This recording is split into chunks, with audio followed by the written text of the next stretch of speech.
dah buat. Sayang.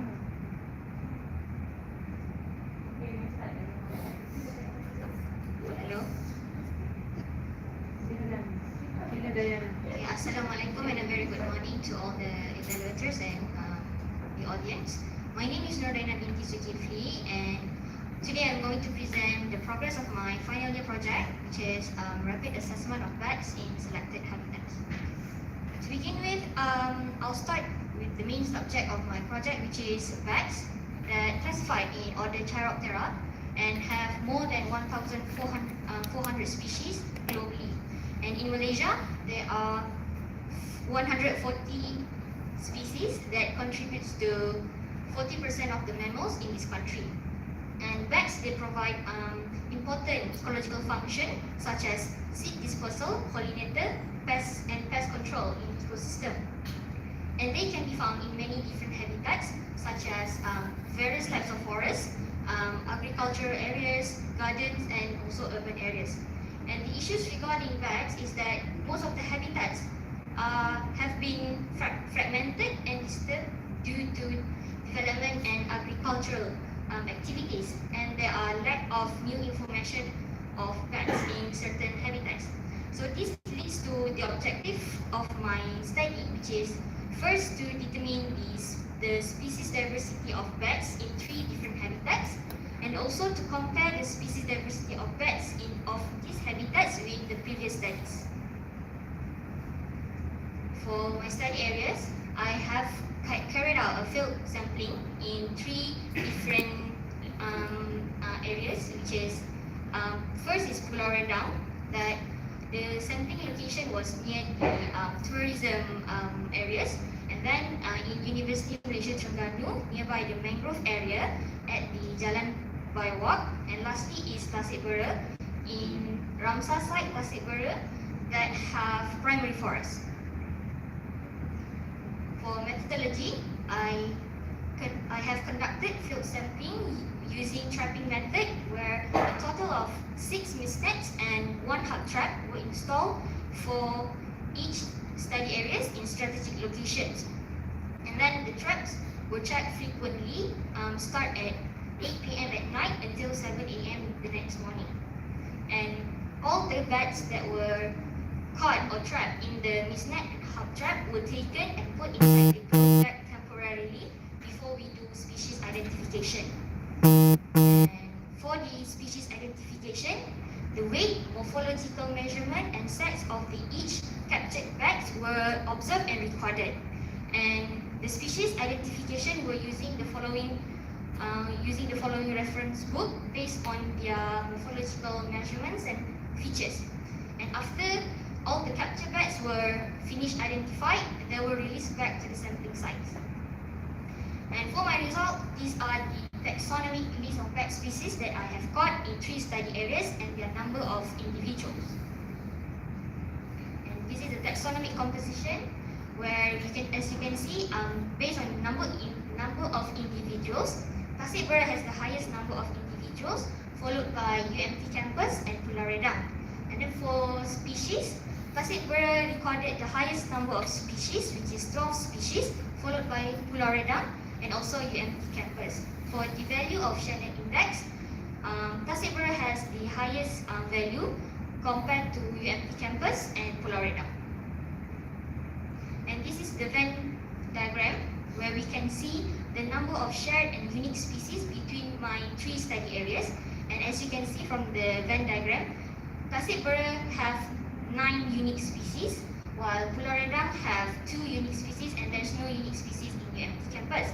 And between all these 3 study areas, they share 2 same species, which is Sinopterus brachiotis and Rhinolophus affinis. And this is the species accumulation curve, where we can see when the sampling session has reached asymptote.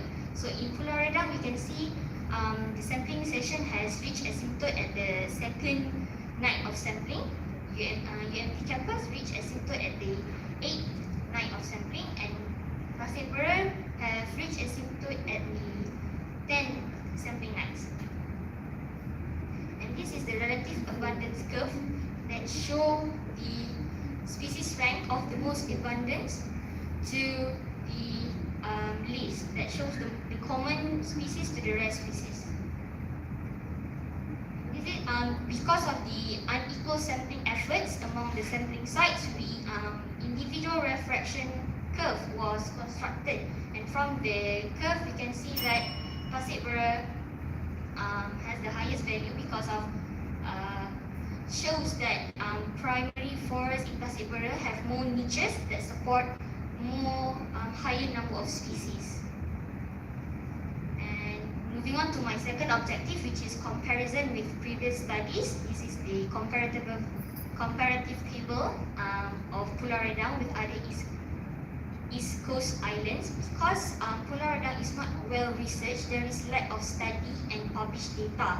So in my sampling session in Pulau Redang, I like to highlight one of the unique species that are not recorded in other previous study in other islands, which is YT3834. And for UMT campus, previous study from 2006 and 2007 and 2008, they only use MISNet, they don't use hub trap. And previous study from 2013 used both of the trapping devices. Same goes to the present study. And in this present study, there's a new record of species, which is Rainforest affinis. And for Tasik Bera, as you can see, although previous study by D in 2019 recorded more species, but the present study have new geographical record of species, which is 4 species. And a study from Shakira in 2000 is they use different method where they only recorded 1 species through direct observation. And these are some of the species that I caught. So I like to highlight that the first 2 species, which is Cyanopterus branchiatis and Untitled Chapter, is fruit bats that are important for pollination, and the others serve ecological services for pest control in ecosystem. And so for the issues throughout my final year project, the first one is the limitation to carry out the field sampling due to logistic issues. So to overcome the issues, I did field sampling at the nearest area, and also I rented transportation. And second one is bad weather, where we face floods and heavy rainfall that caused me not to be able to have access to go to another sampling site. So I decided to change my sampling sites, increase the sampling effort in other study area to get more data. And then issues on no capture. I have relocated the trapping devices for every 2 days within the sampling sites. And this is the future plans. I'll be drafting the discussion part to discuss the result that I have obtained, as I already have the result and already analyzed the data. And then we'll be focusing on thesis writing. And the cumulative work of my study achievement almost 90%, because I have fully submitted the proposal, the field sampling is completed, data analysis was done, and the data comparison with the previous study also completed, and I'll be focusing on my final report. This is the Gantt chart. All the activities were done accordingly. And this is my reference. That's all from me. Thank you.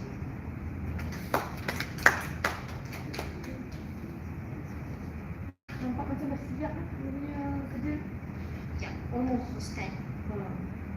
Okay, congratulations. You're very fast. Macam saya nak tengok limitation tadi tu. Saya suka dengan your first limitation. Dua-dua saya nak tengok. Limitation to carry out due to logistic issues ni. Supervisor tak tu ke? Ni. Kenapa ada logistic issue sampai kena rent transportation? Oh yeah, we actually discussed together because to just go with my supervisor's card, the equipment is not we cannot bring all the equipment just using by my supervisor's car, so we decided to rent it, the transportation. Sebab saya rasa macam yang ini tak sepatutnya jadi problem pun.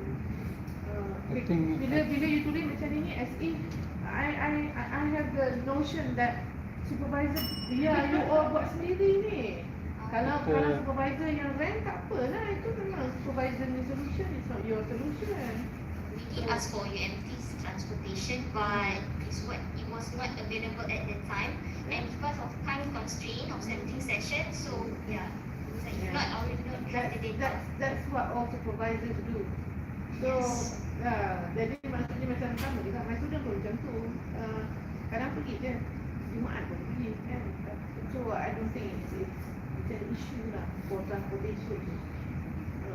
Unless you memang nak complain, nak kata UMT tak bagi cukup kenderaan, then that's an issue lah.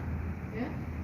So, saya rasa isu dia ialah UMT tak boleh nak deploy during the time that we request. Yeah, So because bila dia habis je exam, kita kena keluar. Yeah. But that's the time where everybody ask for the transportation. Yeah, exactly. So itu yang masalah. Yeah. Tapi Ada semua. untuk, I think for tak tahu lah, tapi my personal thing, I rasa itu bukan lah. My students have no problem with kenderaan, minta 2 hari sebelum, pergi 2 hari selepas pun ada kenderaan. Sebab dia pergi bulan puasa, tak ada orang pergi sentri.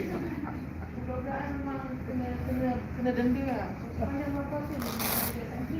They have no problem with transportation, no problem with equipment, because nobody is doing the job. Yeah, macam tu lah. Orang kata that is bad luck also lah. Right, maybe bad luck. Yeah, bad luck. Just not at the wrong timing.